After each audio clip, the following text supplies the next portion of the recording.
Hola,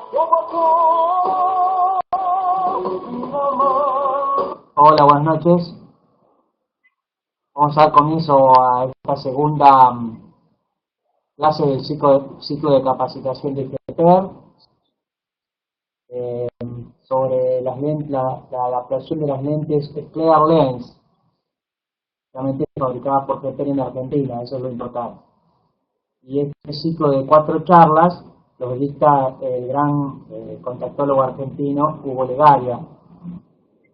Ya se lo he comentado la vez anterior, pero no está de más recordar los antecedentes de Hugo, sobre todo que además de estar permanentemente adaptando lentes, no solo laterales, sino lentes especiales, tiene la particularidad de ser como dije recién, un investigador, está siempre tratando de lograr nuevos materiales, es asesor de varias empresas, él no trabaja para FETER, tengo entendido, él es asesor, él los asesora y los guía para los nuevos diseños, esa es la palabra que no me salía, así como también hace un trabajo similar para una empresa que fabrica lentes en México. Y bueno, tenemos el orgullo de que sea argentino. Bueno, Hugo, gracias por brindarnos estos conocimientos a todos los colegas de Argentina y países limítrofes. Y vamos a dar comienzo a la segunda clase de este ciclo que, como lo estoy leyendo acá, apoyo esférico y tórico. Bueno, muchas gracias Roberto por la introducción, siempre muy generoso con palabras, así que vamos a tratar de mantener el nivel, que no decaiga, para no defraudar. Bueno, la primera clase que tuvimos, el primer módulo que se dio más o menos hace 20 días aproximadamente, se trató de presentar el esquema de diseño de este tipo de lentes Clear Lens que fabrica GPR, y las consideraciones generales en cuanto al despeje de lo que se llama el clearance, que es el espacio entre la lente y la córnea, cuánto clearance es el ideal dejar, las consideraciones del diámetro de bóveda, que son muy importantes para que la lente se mantenga centrada.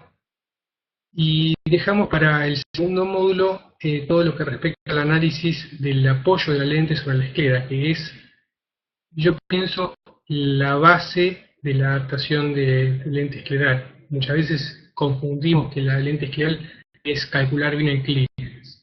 Y en definitiva, calcular bien el clearance es muy fácil, porque ponemos una lente y nos fijamos que quede cierta separación y listo. Si queda demasiada, ponemos una que tenga menos ágita, y si queda poca, una que tenga más ágita. No tiene demasiada ciencia eso. Lo complicado está en hacer una adecuada lectura de cuál es la geometría de la esclera del paciente para anticiparnos, fundamentalmente anticiparnos a todos los problemas que podemos llegar a encontrar cuando entregamos una lente y ya el paciente acumula muchas horas de uso. Y ahí es donde se empiezan a ver los grandes dramas de las lentes esclerales, cuando no tienen un alineamiento adecuado la banda de apoyo escleral sobre la esclera. Y este módulo es dedicado exclusivamente a eso.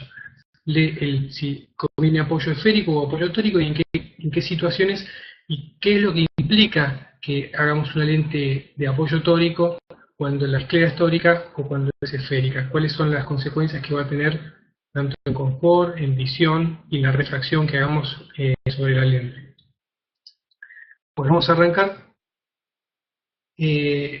¿Cuáles son los equipos de medición disponibles en el mercado para que nosotros tengamos una idea de la geometría de la esclera? Los equipos son, en líneas generales, 3. Sin embargo, lo más probable es que la gran mayoría de los que adaptamos lentes esclerales no tengamos acceso a ninguno de los 3. No quita que alguien tenga acceso, pero en general es difícil tener acceso a este tipo de equipos porque son muy costosos, tenemos que mandar al paciente a un centro de diagnóstico para que le hagan los estudios y finalmente nos terminamos manejando más que nada con las evaluaciones biomicroscópicas que hacemos del calce de la lente del ojo.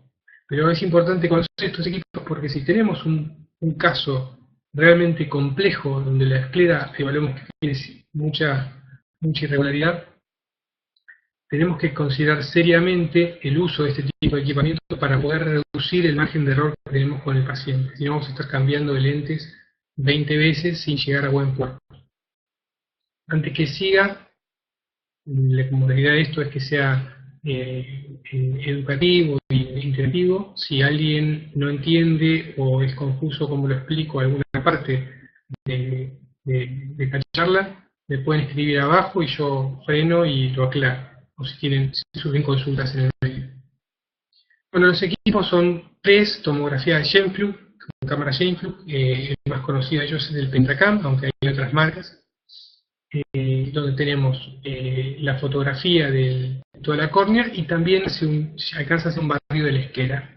Y como hace una serie de fotografías en distintos ejes, nosotros podemos capturar esas fotografías, superponerlas en un software de dibujo técnico y hacer mediciones, o incluso hacer mediciones en el mismo software del equipo, para ver si la altura sagital es distinta en el mismo diámetro en distintos ejes. Si nosotros encontramos eso, es decir, que a un mismo diámetro en distintos meridianos tenemos distinta altura sagital, esto significa que la esclera es por lo menos asimétrica. Tomografía de coherencia óptica, que son los famosos OCT, por las siglas en inglés. El más conocido, el que a mí más resultado me ha dado, que ya aquí está quedando medio obsoleto, es el Visante de Carl Zeiss. Sin embargo, ahora hay una versión nueva que se llama Cirrus, con unas lentes que se le acoplan adelante y lo transforman en un OCT de cámara anterior o posterior, y tienen más resolución, con lo cual se tienen muy buenas imágenes con un barrido de 16 milímetros que permite capturar buena parte de la esclera, y ese tipo de equipos puede ser barridos en el eje que nosotros querramos. Por lo general, si estamos haciendo un análisis de toricidad escleral, nos conviene hacer barridos en ejes cruzados a 90 grados para poder tener la medición de la toricidad justamente. Y lo más novedoso, lo más atractivo y nuevo que ha salido son los escáneres de 3 dimensiones mediante luz estructurada. Hay 2 equipos en el mercado, uno es norteamericano y otro es holandés. El LED-Eye es el holandés y el 3S Map es el norteamericano. Son equipos que funcionan capturando patrones de reticulados que se proyectan sobre el ojo. El ojo hay que llenarlo con fluoresceína, hay que ponerle bastante fluoresceína para que pierda la transparencia que tiene la córnea, y con la fluoresceína el equipo proyecta un montón de retículos que van cambiando. Hay 2 cámaras que capturan la deformación de esos retículos sobre el tejido de la esclera y de la córnea, y en base a ese análisis desde 2 puntos de vista distintos, el software calcula cuál es la geometría tridimensional del ojo. Ese tipo de equipos hacen un mapeo de 22 milímetros de diámetro, que tiene un ancho importante y permite buena precisión para estimar las diferencias de altura sagital en cada meridiano que deseamos analizar. Sin embargo, bueno, son equipos que acá en el país no están disponibles de luz estructurada aún, pero bueno, ya van a llegar. Y quien tiene un topógrafo corneal Medmont, Medmont ha desarrollado una aplicación en su software que permite hacer una serie de topografías con el ojo desviado. Hacemos una topografía con el ojo al centro y después hacemos mirando hacia la izquierda, hacia la derecha, hacia arriba y hacia abajo, y con todas esas topografías se hace una topografía compuesta que permite hacer una estimación de la altura sagital que tiene la esclera en cada uno de los cuadrantes. Hace poco se hizo un estudio científico donde se comparó el nivel de precisión que se obtenía entre ese sistema de medición de la esclera con respecto al Pentacam y al Visante, al tomógrafo, y las diferencias que dieron son mínimas. Por lo tanto, es de esperar que los distintos fabricantes de topógrafos corneales vayan haciendo actualizaciones del software de topografía que nos permitan el día de mañana con el topógrafo con aire convencional, tener un buen panorama de cuál es la geometría de la esclera, porque esto se hace con el mismo equipo, es una actualización de software nada más. Lamentablemente, el topógrafo Medmon aquí en Argentina no está disponible, por eso esperamos que los otros fabricantes actualicen los equipos.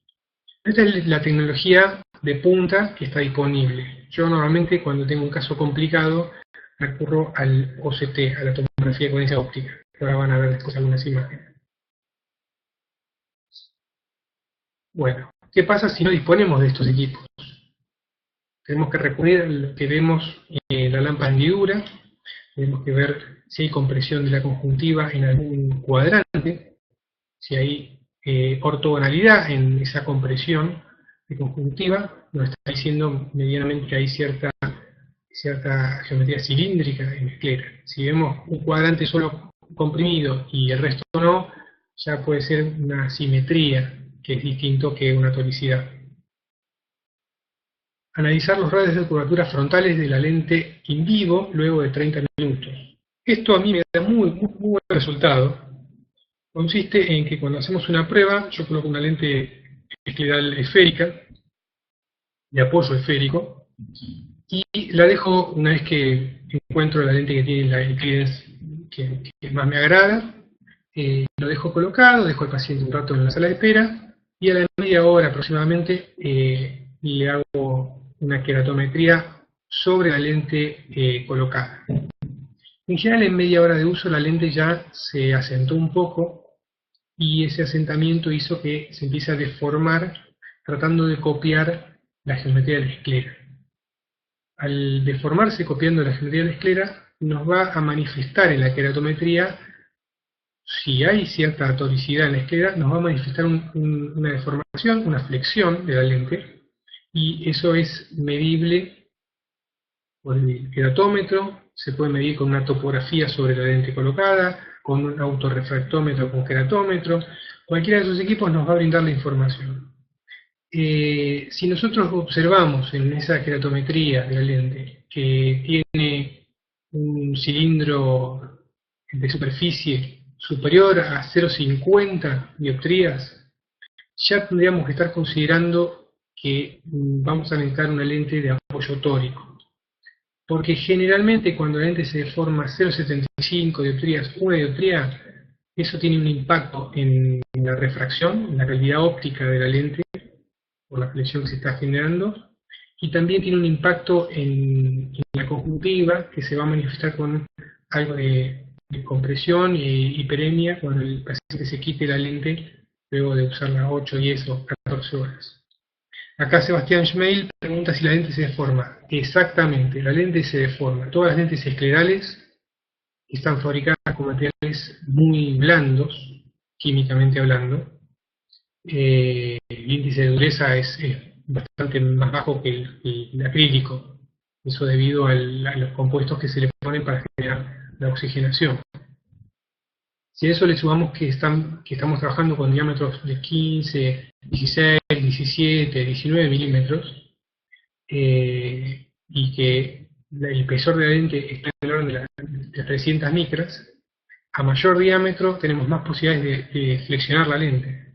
Mismo, si nosotros agarramos una lente con la mano y la arqueamos así, la vamos a arquear con mucha facilidad. Así que en el ojo es muy habitual, diría 90% de los casos, y si no sé si no más, la lente se deforma. Y de hecho, si yo adapto una lente esférica en un paciente que tiene esclera tórica, y si la dejo en uso durante un año, más allá de que el paciente se lo aguante, tenga alguna compresión en hora 3 y hora 9 y demás, luego de un año yo esa lente la saco del ojo, la apoyo en el radiómetro y la mido y me va a dar con un cilindro, porque ya adoptó la deformación. Y de esa manera, al haber adoptado la deformación, deja de generar compresión en el ojo, porque quedó tórica, digamos, pero el lado negativo de eso es que el paciente pierde agudeza visual, porque al deformarse la lente le induce un cilindro por flexión. ¿Sí?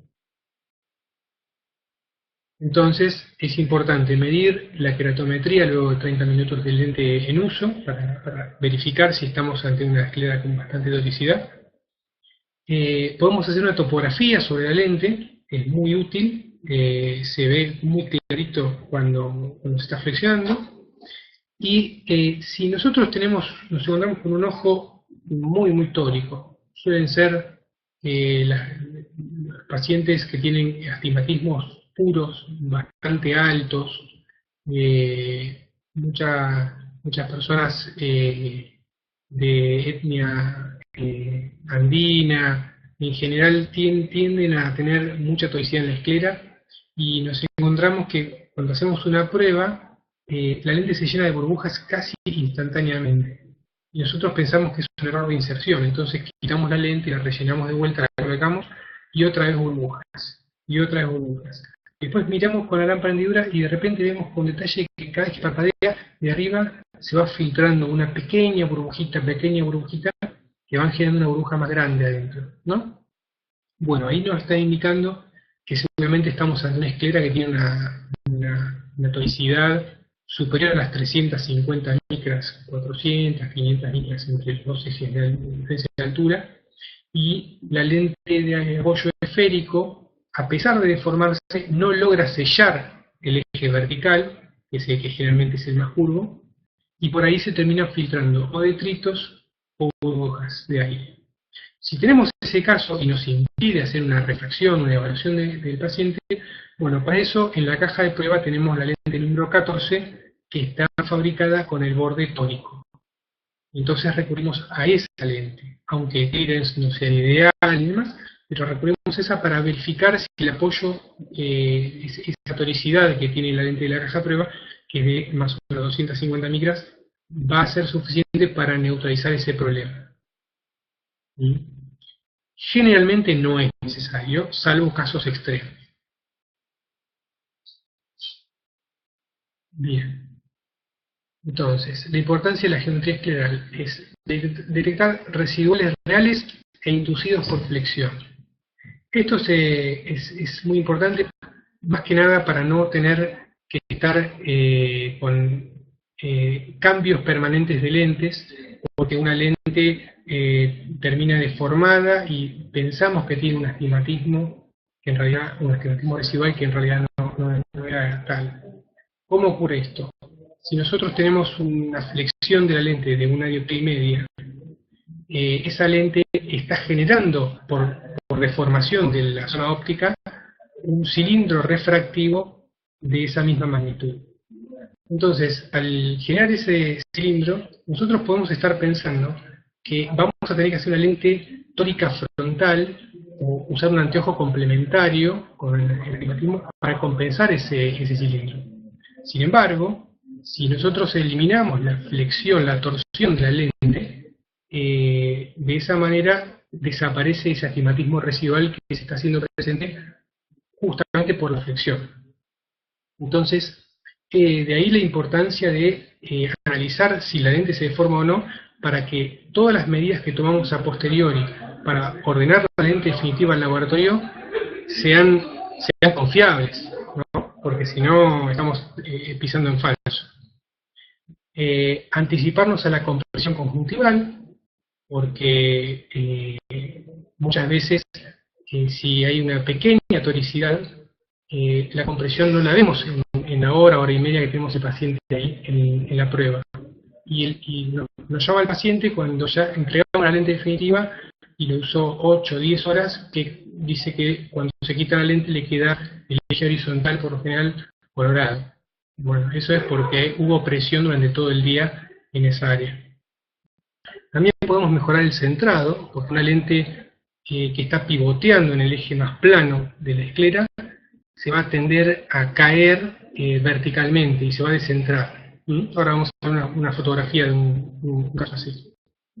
Vamos a incrementar el confort, porque una lente que está generando compresión a la larga genera cierta molestia que el paciente la manifiesta.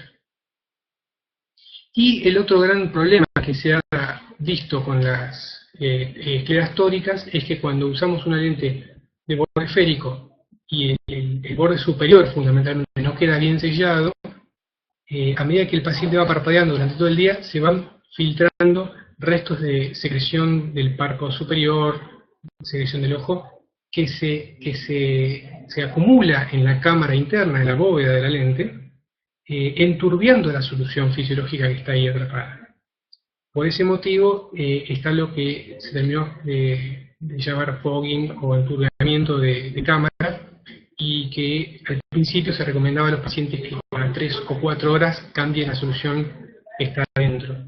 Bueno, esa era una solución media pobre, porque en realidad no estamos solucionando el problema, estamos buscando un paliativo al problema. Pero no es muy práctico para un paciente que digamos que cada 3 horas se quite la lente, le recambie la solución y se la vuelva a colocar. Porque lo que tratamos es que los pacientes tengan su vida lo más normal posible y que no vivan pendientes de la lente de contacto.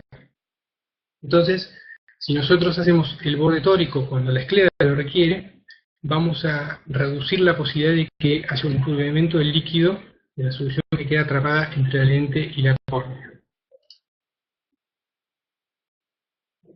Bueno, ¿cómo son las unidades de trabajo que vamos a utilizar?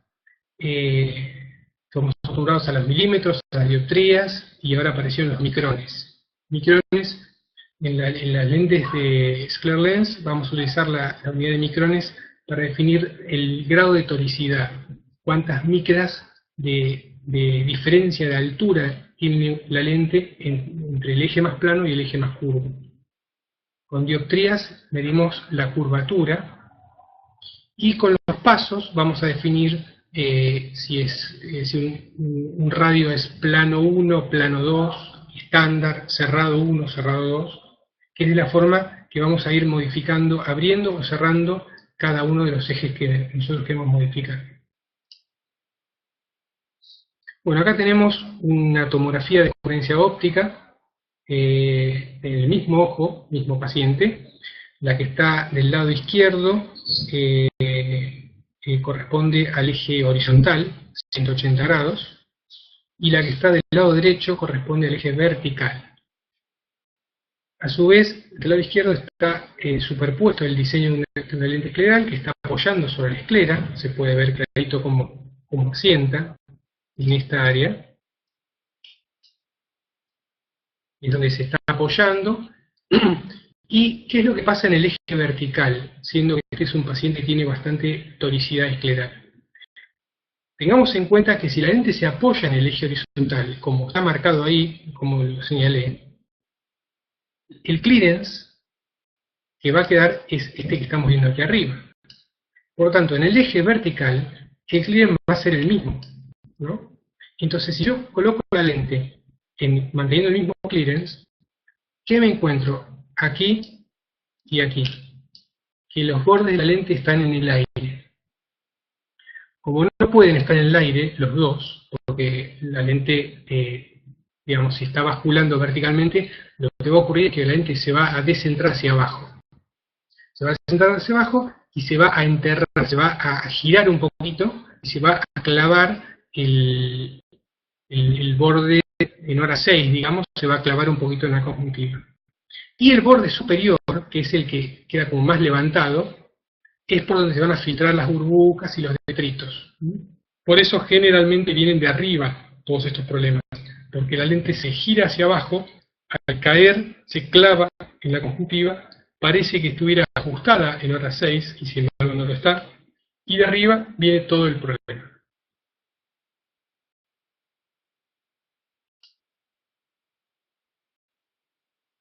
Entonces, bueno, ¿cómo lo solucionamos? Acá tenemos el mismo paciente, el mismo ojo, pero en el caso de la tomografía que se ve del lado derecho, que corresponde al eje vertical, el más curvo, se superpuso una lente de borde tórico. Y ahora sí apoya aquí. Si nos fijamos, hay una diferencia entre los dos cortes, el eje horizontal, que sería esta altura, y el eje vertical, que sería esta altura. Esta diferencia de alturas es medido en micrones la toricidad de diferencia de altura entre ejes que tiene esa lente, que va a ser bastante cercana a la toricidad que tiene la esclera. No es imprescindible que sea exactamente la misma, porque es muy difícil que encontremos el mismo punto, pero si minimizamos la diferencia y nos acercamos bastante, en general tiende a no deformarse después. Acá tenemos superpuesto el diseño de los dos cortes, del eje de 90 grados y el de 180, y está medido más o menos cuál es la toricidad que tiene esa esclera, que es 416 micras. ¿Sí? Si nosotros apoyamos una lente en la mesa, esta lente, bueno, de un lado va a estar apoyada en la mesa y en el contraeje va a estar en el aire. ¿Sí? Esa elevación en el aire son las 416 metros. Estas son las dos tomografías de ese mismo paciente, coloreadas con distintos tonos, justamente para que nosotros tomemos una real percepción de cuál es el impacto de la toricidad, ¿no? El gráfico que está en color rojo corresponde al eje vertical, y el gráfico en azul es la tomografía sobre el eje horizontal. Entonces ahí tenemos bien claro cuál es la cantidad de espesor que se está generando de toricidad entre un eje y el otro. Y esto nos muestra claramente las consecuencias que tiene adaptar una lente de borde esférico sobre este caso, que va a funcionar mal, se va a deformar. Bueno, antes les mencionaba que la lente se descentra. Esta es una lente esférica, con la bóveda un poquito grande para ese ojo, y posiblemente la esclera fuera tórica. Entonces lo que observamos es que la lente se tiende a caer. Si nos fijamos en la parte inferior, aquí daría la impresión que hay compresión de vasos en toda el área inferior, ¿cierto? Y si vamos arriba, daría la impresión de que no hay compresión de vasos. Bueno, este sería el caso que mostré recién, donde la lente tiende a bascular verticalmente y el borde de arriba queda levemente separado y abajo se termina clavando sobre la conjuntiva, generando un poquito de compresión. Si no analizamos bien esto, podemos pensar que el problema que tiene esta lente es que el borde está demasiado cerrado y vamos a pedir al laboratorio una lente con borde plano 1, por ejemplo. ¿Solucionaríamos el problema? No lo vamos a solucionar. Lo que vamos a hacer si pedimos un borde plano 1 en este caso, es que el paciente sienta la lente más incómoda, porque el borde se va a levantar más, el borde superior, va a rozar más con el párpado, es posible que arrastre la lente en ese movimiento, se llene de detritos adentro, de burbujas. ¿Sí? Así que de ahí es la importancia de analizar bien lo que está pasando y si es que hay toricidad, si es que hay borde comprimido, borde no alineado con la esclera, o si requiere que le demos una modificación de bóveda, por ejemplo. Acá tenemos compresión de borde, daría la impresión que esto es una compresión de los 360 grados, porque viene parejito desde arriba hasta abajo. Entonces acá también podríamos llegar a pensar que hay que pedir borde plano 1. ¿Sí? Sin embargo, acá estamos viendo a qué distancia la lente se está apoyando, aquí es donde se está empezando a apoyar la lente sobre la esclera y aquí es donde termina el apoyo, toda esta distancia. Es decir que desde aquí hasta aquí, que es donde empieza el limbo, la lente ya está levantada. Probablemente en este caso había un clearance bastante holgado en ese ojo y la bóveda es muy grande. Eso genera una presión interna bastante negativa que trata de adherir a la lente contra la conjuntiva, generando la compresión de vasos periférica y la hiperemia interna. Y esto no lo arreglamos tampoco aplanando el borde.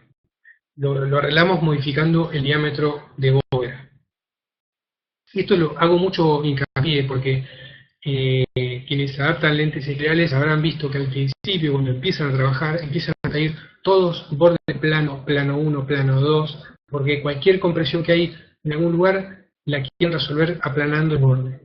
Y en general son este tipo de problemas que no se resuelven de eso. Entonces uno pide borde plano 1, plano 2 y sigue teniendo el mismo problema. Bueno, el problema hay que encararlo de la bóveda y analizando si hay toricidad o no.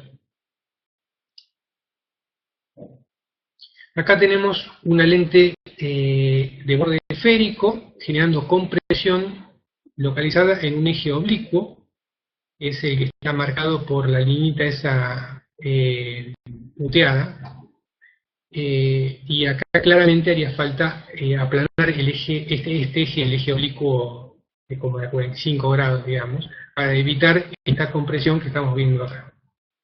Hay también como una pinguécula en esa área.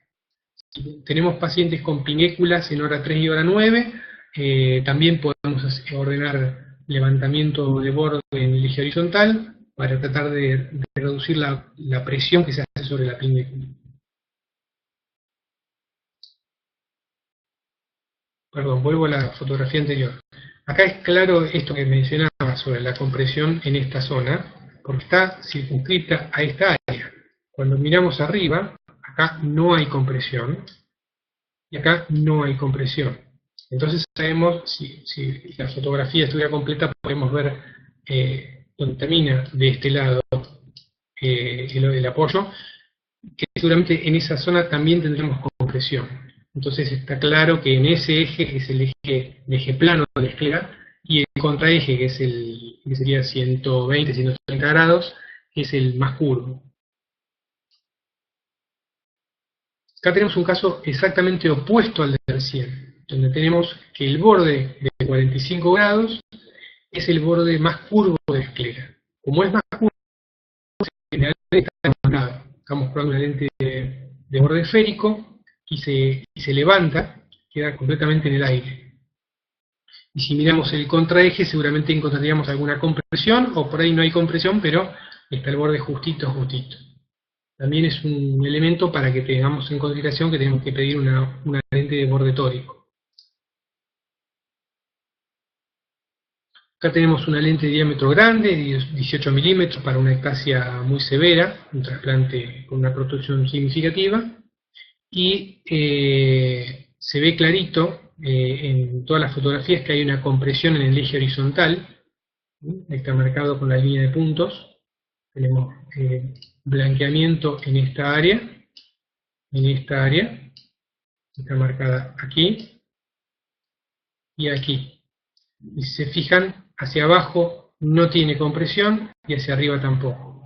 Entonces estamos hablando de una esclera tórica a favor de la regla, que es la que habitualmente nos encontramos, aunque no hay que pensar que son todos los ojos así, porque también hay escleras con toricidad en contra de la regla y oblicuas. Y acá tenemos que pedir aplanamiento, yo pediría acá un aplanamiento 2 en el eje horizontal para evitar esta compresión. Para guiarnos más o menos de cuánto estamos hablando, cuando pedimos un aplanamiento 1, plano 1, y en el otro eje borde estándar, estamos generando una diferencia de altura de 100 micras, 120 micras más o menos. Cuando pedimos plano 2 y estándar, estamos generando más o menos 160 micras de toricidad. Si queremos incrementar la toricidad, tenemos que empezar a jugar con plano y cerrado. Plano, el eje más plano, y cerrado el más curvo. Y así podemos llegar hasta los 350 micras aproximadamente en la línea Escler Lens. ¿Cuál es el objetivo? El objetivo es este, que tengamos una esclera blanca, donde se vean los vasos que no se interrumpen en los 360 grados del ojo. ¿Sí? Tanto abajo, a los costados, hay que analizar muy bien esto. Algo que ayuda a anticiparnos a todos estos problemas es, cuando hacemos la prueba, yo tomo mucha referencia de cómo quedó la esclera cuando yo quito la lente, ahí inmediatamente. Quité la lente de la prueba después de haberla usado una hora, pongámosle. Al quitarla, miro las marcas que quedaron en la esclera. Si estamos ante una esclera bastante tórica, es muy común que quede la marca de indectación de la lente en el eje plano de la esclera, que por lo general es el horizontal, y no queda marca indectada ni arriba ni abajo. Entonces ahí ya nos está dando una pauta, aunque no se haya interrumpido los vasos, aunque el paciente no haya manifestado molestia, no haya tenido hiperemia, si nosotros vemos al remover la lente que hay indectación en un eje solo, tenemos que pedir una lente de borde tórico, porque si no, ese paciente va a venir con problemas cuando le esté usando muchas horas, varios días.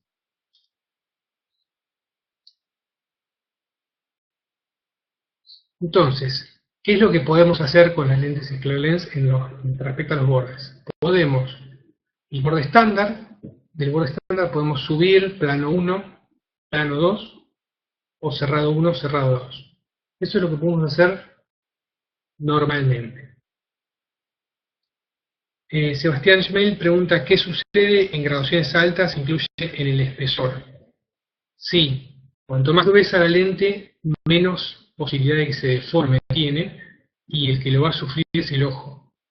Y si usamos una lente gruesa por la potencia, esférica, en una esclera con un poco de toricidad, como la lente no se va a flexionar, va a generar mayor compresión en el eje donde está cayendo, en el eje más plano, digamos, donde está cayendo de la conjuntiva.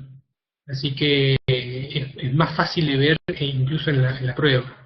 De hecho, ese caso que recién mostré de una lente grande es una lente de la serie B de 18 milímetros, es una lente gruesa porque tiene mucha potencia, es una altura bastante elevada, y eso hace que no sea tan fácil de flexionarse. Por lo tanto, se traduce toda la presión, si no está bien alineada en la esclera, se produce una compresión de vasos.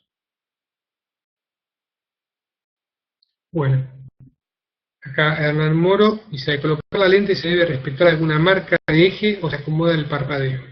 La lente se acomoda al parpadeo. Podemos pedir la lente marcada, en general si la pedimos marcada o no marcada en el eje más curvo, que es el vertical, para que no se vea a simple vista y quede escondida debajo del párpado. Si hay una toricidad muy significativa, estamos hablando de escleras donde pedimos una lente de 350 micras de toricidad, en general esas conviene colocarlas como van para evitar la posibilidad de que se generen burbujas de inserción. Pero si la colocamos girada 90 grados del eje que va, vamos a generar una elevación momentánea de 400, 500 micras en la parte superior, y ahí se le pueden filtrar burbujas al colocarlo. Entonces es preferible que el paciente ya lo coloque como corresponde.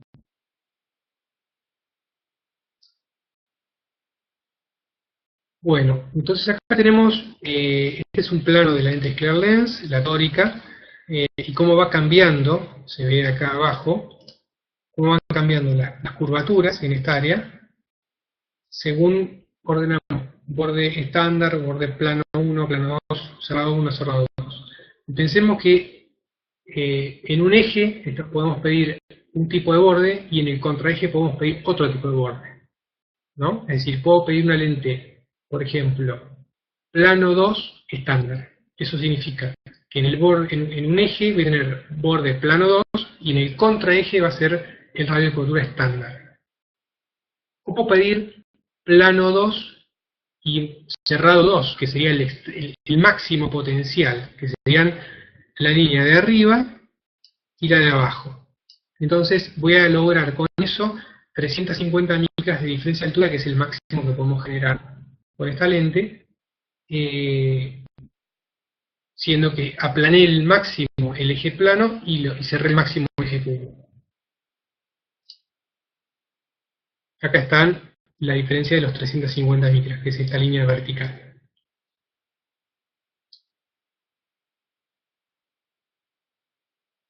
Bien.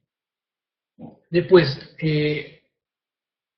como análisis de lo que estamos, digamos, cuando vemos un paciente con esclera potencialmente tórica, tenemos que hacer una topografía. Si podemos hacer una topografía, se visualiza muy bien en la topografía la flexión, no hace falta usar otro mapa más que el axial, y ver también el grado de excentricidad de los radios. Generalmente lo que nos vamos a encontrar es que el eje plano de la topografía nos va a marcar una excentricidad de 0,33, 0,40, y el eje vertical nos va a marcar una excentricidad cercana a 0. ¿Qué significa eso? Que la lente en el eje vertical no se está aplanando, que está manteniendo la curvatura que fue torneada, porque de hecho las lentes se tornean con curvas esféricas, y si es esférica, la excentricidad es 0. Es decir, que una lente que no se deforma en el ojo tiene que darnos una topografía con excentricidad 0.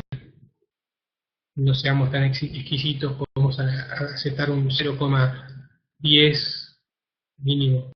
Pero si tenemos un eje con 0,30, 0,40 y el contraeje en 0, es claro que la lente se está deformando. Así que ahí tenemos que considerar aplanar el eje justamente que está marcándonos excentricidad positiva.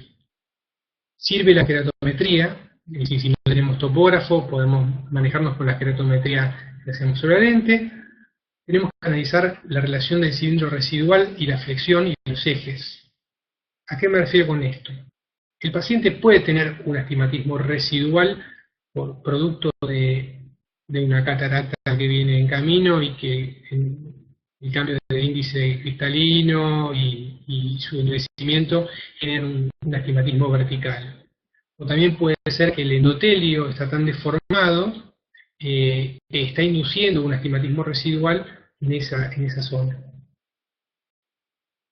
Entonces, lo que yo voy a buscar es que si la lente se me está deformando en el eje horizontal, supongamos en 180 grados, una dioptría se me está deformando, y oh casualidad, cuando hago la sobrerefracción en ese paciente me da una sobrerefracción con un cilindro de -1 en 180, bueno, yo ahí puedo deducir que la sobrerefracción de ese cilindro es una mentira. Es una mentira producto de la deformación de la lente. Y por lo tanto, si yo ordeno una lente con borde tórico que me elimine esa flexión, va a desaparecer de la refracción ese cilindro que había observado recién. Distinto es si yo tengo una flexión en el eje horizontal y de repente el astigmatismo residual que me está indicando está en 60 grados, o en 90 grados, o en 120. Digamos, un eje que no tiene absolutamente nada que ver con el eje donde se está manifestando la flexión. Entonces ahí tengo dos problemas. Tengo el problema que hay un residual efectivo, puede ser de cristalino, puede ser de endotelio, puede ser de la cámara líquida que está quedando entre la lente y la córnea, y además tengo una complicación adicional óptica producto de la flexión de la lente. Entonces en esos casos hay que ser muy prudente respecto a cómo voy a corregir ese residual. Lo ideal, yo lo que hago con los pacientes es cuando tengo un caso así, les explico lo que está ocurriendo, comento que es probable que cuando terminemos de adaptar la lente haga falta usar un anteojo complementario para lograr el máximo potencial de visión, y ordeno una lente con el borde tórico para eliminar la flexión. Una vez que yo eliminé la flexión y que corroboro que la lente no se está deformando, ahí realmente puedo tomar en cuenta cuál es el astigmatismo residual real de ese paciente. No antes. Si yo lo tomo en el momento de hacer la prueba sobre lente flexionada, voy a arrastrar un error que cuando le confeccione los anteojos con ese astigmatismo y el paciente lo coloque arriba de la lente y ya no se flexiona, quizás da otro valor. ¿Me conviene aplanar un eje, cerrar otro, combinar ambas cosas? Bueno, generalmente lo que conviene es aplanar el eje donde vemos la compresión.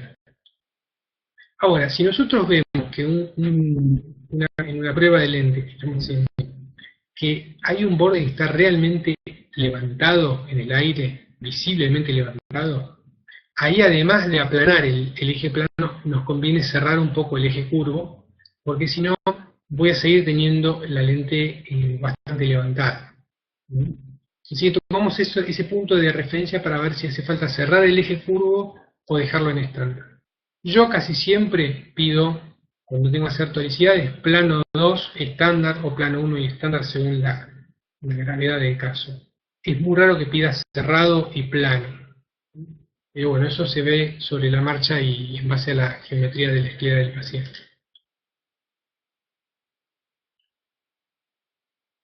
Acá puse un caso para mostrar cómo en la vida real nos podemos topar con casos que parecen simples y terminan siendo un dolor de cabeza significativo. Es un muchacho de 28 años que era usuario de blandas tóricas con quejas de visión inestable. Se le giraban un poco, no estaba muy satisfecho. Además tiene problemas de sequedad ocular y trabaja en una fábrica haciendo mantenimiento de máquinas. Así que estaba expuesto a mucho polvo volando en la planta. Una miopía mediana con un astigmatismo de 4,50 en 25 grados en el ojo derecho y 4,50 en 160 del ojo izquierdo. Entonces, como venía mal con lentes blandas tóricas, con problemas de inestabilidad, y pensando en el polvillo de la fábrica donde trabaja, consideramos la posibilidad de usar esclerales. Un caso que me obligó a hacer varios cambios. Yo de San Luis, así que lo veía una vez cada tanto y cada vez que lo veía tenía que hacer correcciones. Como verán en las topografías, es un astigmatismo puro, bien marcado, ahí está la ortogonalidad. El astigmatismo corneal no era tan alto como el refractivo, pero era bastante cercano. Y era a favor de la regla, tenemos el eje plano horizontal y el eje curvo vertical. Un poquitito inclinados, pero mínimamente. Hicimos una prueba con lente de borde esférico y lo que me encontré fue esta situación. El ojo derecho se me filtraban burbujas todo el tiempo, ahí se ve una. Visto de costado, es claro cómo la lente estaba en el aire. En esta zona se ve clarito. Todo esto está levantado en el aire. Más o menos 200, 300 micras de separación. Es una córnea chica, fíjense que la lente que puse de prueba tiene 15 milímetros y medio y miren lo lejos que queda del limbo, es una córnea de menos de 11 milímetros de diámetro.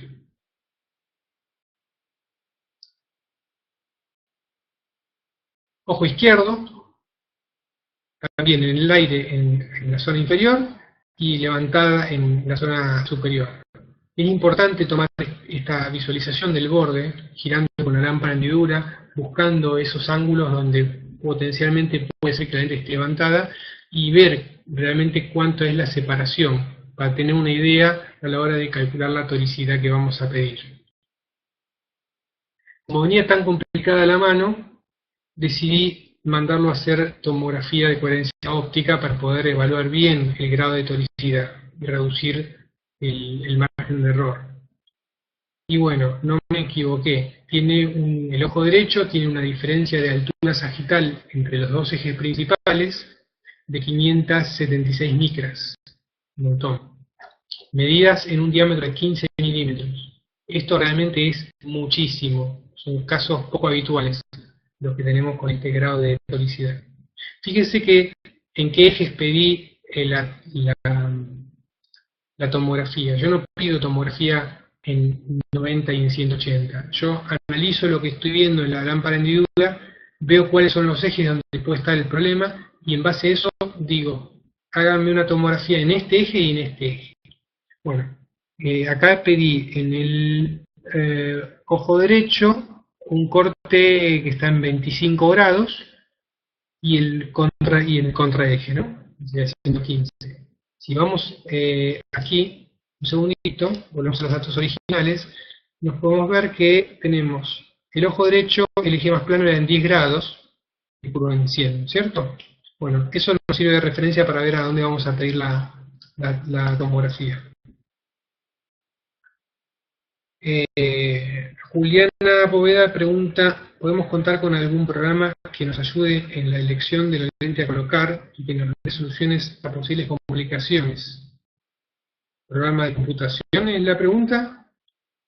¿Programa de computación? No, no tenemos un programa de computación, porque acá hay que usar mucho análisis clínico en estos casos. Hay un hay una tabla de Excel que nos permite hacer cálculos rápidos sobre la curva base y la potencia efectiva final que va a quedar de la lente una vez que hicimos la prueba. Pero es solamente para eso. Para determinar la característica de la lente dependemos del análisis clínico del caso y el manual de adaptación que se entrega junto con la caja.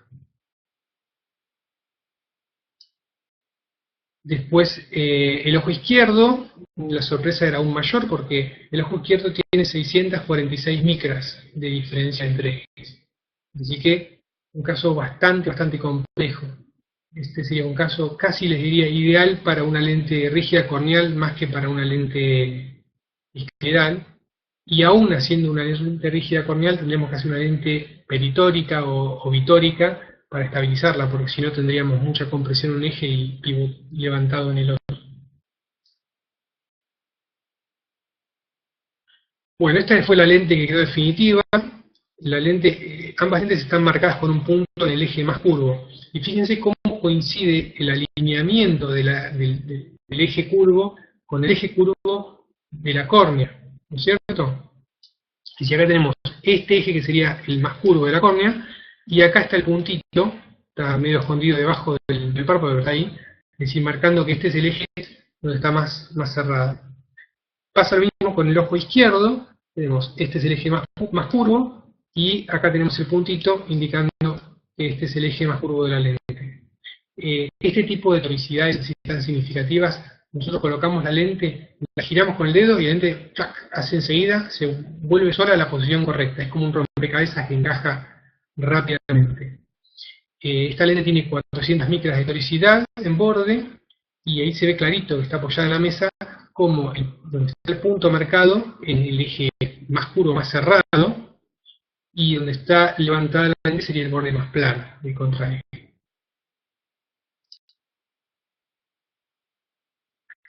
Entonces, esto nos deja una enseñanza. Yo para adaptar ese caso tuve que hacer casi 4 pares de lentes. Bastante tiempo me llevó estudios de tomografía y coherencia óptica, me llevó a hacer, una de las cosas que tuve que hacer fue hacer una lente borde tórico con geometría esférica para poder medir si había un residual encima, porque la lente de prueba inicial tenía tanta flexión que me resultaba imposible tomar una refracción adecuada. Es decir, en esos casos lo que hay que hacer es anticipar al paciente que vamos a hacer un par de lentes como de diagnóstico, y sobre ese vamos a tomar medidas para hacer un cálculo de la lente definitiva que podría llegar a tener. Más que nada, el manejo de expectativas es importante para que el paciente no venga en este tipo de complejidades a retirar el primer par pensando que se lo va a llevar, porque generalmente hay que hacer algún ajuste. Entonces, acá la reflexión que me queda es si conviene adaptar una lente escleral en una esclera tan tórica, porque son casos muy difíciles. Si no tengo acceso a un tomógrafo, es más complicado analizar la geometría de la esclera y dar con la tecla en el grado de toricidad que tengo que darle. Bueno, eso hay que tenerlo en cuenta porque depende de los recursos que tenga cada uno, si tienen acceso a una tomografía o no, o a un pentacam, es cómo vamos a optar por manejarlos. A veces conviene decir al paciente que se quede con la blanda tórica o hacer una bitórica rígida, porque el manejo de la esclera tan tórica con esclerales tiene mucha implicancia en la óptica de la lente. Y de acá lo que mencionaba recién, si son confiables las pruebas y mediciones hechas sobre lentes flexionadas. La respuesta es que generalmente no son muy confiables, y de ahí es que nosotros tenemos que tratar de eliminar la mayor flexión posible para que la calidad óptica de la lente sea la mejor que pueda obtener el paciente. Si vemos una flexión muy grande arriba de una dioptría, tenemos que anticiparle al paciente que vamos a hacer una lente de prueba y sobre esa vamos a tomar medidas más definitivas. Y con esto estamos cerrando la parte de bordes de apoyo esférico y tórico, y los dejo para el próximo módulo, que va a ser geometría revertida. Acá, si alguien me quiere dar dudas, consultas, escucho.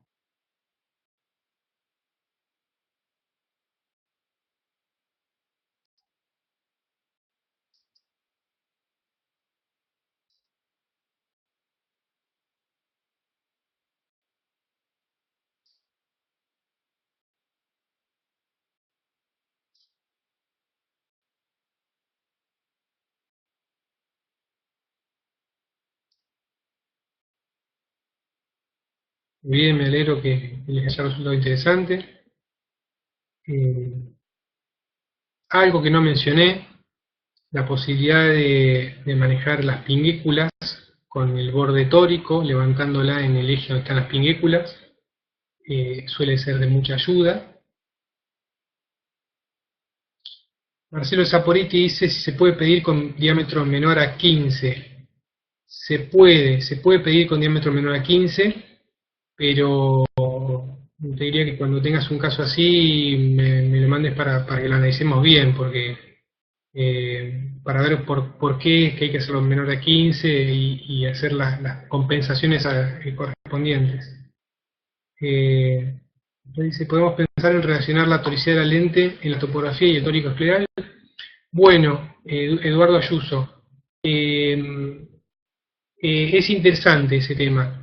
Lo que pasa es que muchas veces cuando trabajamos con lentes esclerales estamos adaptando ectasias y el astigmatismo de una ectasia no es tan representativo de cómo va a ser la esclera como cuando estamos ante un astigmatismo corneal real como el de caso ese que recién mostré. Por ahí tenemos una ectasia, un keratocono, una pelúcida que nos induce astigmatismo de 10 dioptrías corneal, y sin embargo la esclera puede ser esférica o cuasi esférica. Entonces, tomar la topografía como base para hacer una estimación de la toricidad escleral nos sirve, pero siempre y cuando estemos trabajando con astigmatismos reales corneales y no en base a una ectasia. Eso nos puede dar una idea. Después, la cosa, bueno, creo que esas eran las.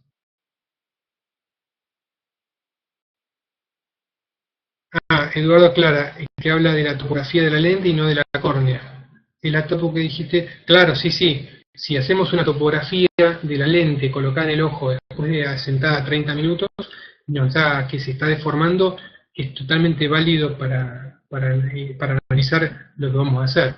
De ahí es que yo mencionaba que si tenemos toricidad en la flexión, en la topografía, ver los índices de excentricidad, y generalmente vamos a encontrarnos que el eje plano de la topografía nos va a dar con excentricidad arriba de cero.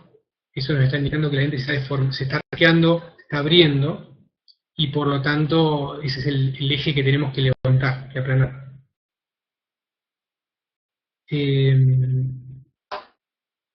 Pues bueno, Nicolás que tuvo un problema de conexión, después se puede ver la grabación, no hay problema. Y el próximo módulo vamos a hablar sobre geometría revertida, que dentro de la caja de lentes hay 3 lentes como base de pruebas, y cuáles son los parámetros que vamos a poder modificar. Alma Hinkins pregunta, cuando haces una modificación en borde y aplanás, ¿el otro eje lo dejas estándar o puedes ajustarlo? Bueno, se pueden hacer las dos cosas, Alma. Se puede dejar un eje estándar y aplanar uno solo, o se puede aplanar uno y cerrar el contraeje. Generalmente, salvo que estamos ante un astigmatismo, una toricidad en general muy significativa, no es necesario cerrar el eje más curvo. Con dejarlo estándar es suficiente y nos manejamos aplanando el eje plano. Pero si vemos que es un caso de esos que generan burbujas y todo, y tiene una toricidad arriba de las 400 micras, ahí va a ser necesario usar la combinación, aplanar uno y cerrar el otro, para lograr esa diferencia de toricidad de por lo menos 350 micras.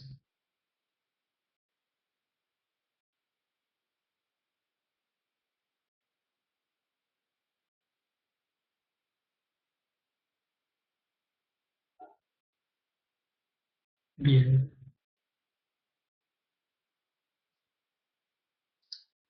Bueno, muy bien. Perfecto. Entonces ya más o menos quedaron despejadas las dudas. Como les comenté, las lentes vienen marcadas en el borde, en el eje más curvo, que es el que queda vertical, para que quede escondido debajo del párpado. Y es muy práctico como método de chequeo de la toricidad, girar la lente con el dedo un poquito y ver cuánto rápido se estabiliza de vuelta para comprobar que la toricidad es real.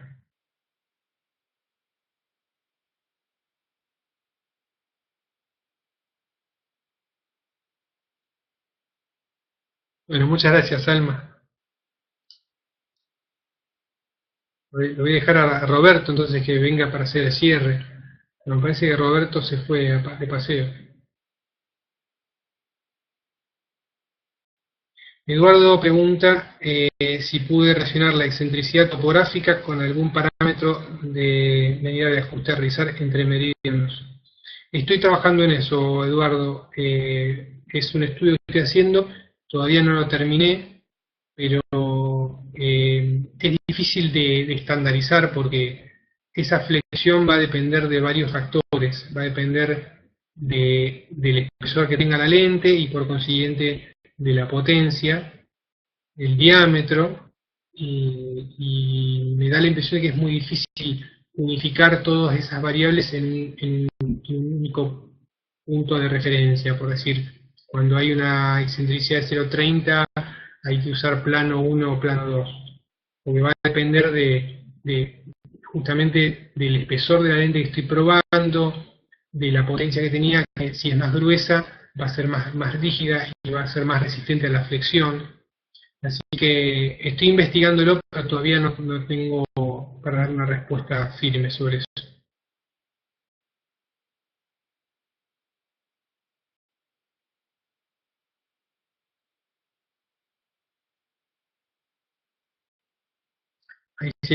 Ahí apareció Roberto.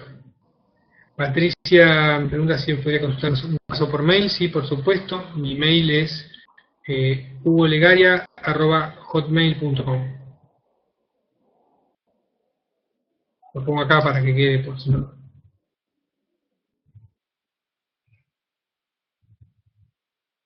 No estaba muerto.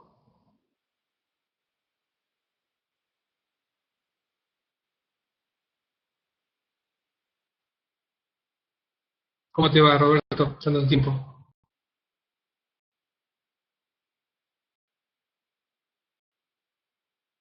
Gracias, Hugo. Excelente. Como están poniendo todos acá, gracias. Muy claro todo. Bueno, muchas gracias a todos por quedarse un día de noche mirando la computadora. Gracias, Marce. Igual les avisaremos, pero la próxima es el 16 de octubre, Hugo. Bien. No hagas el chiste de hoy.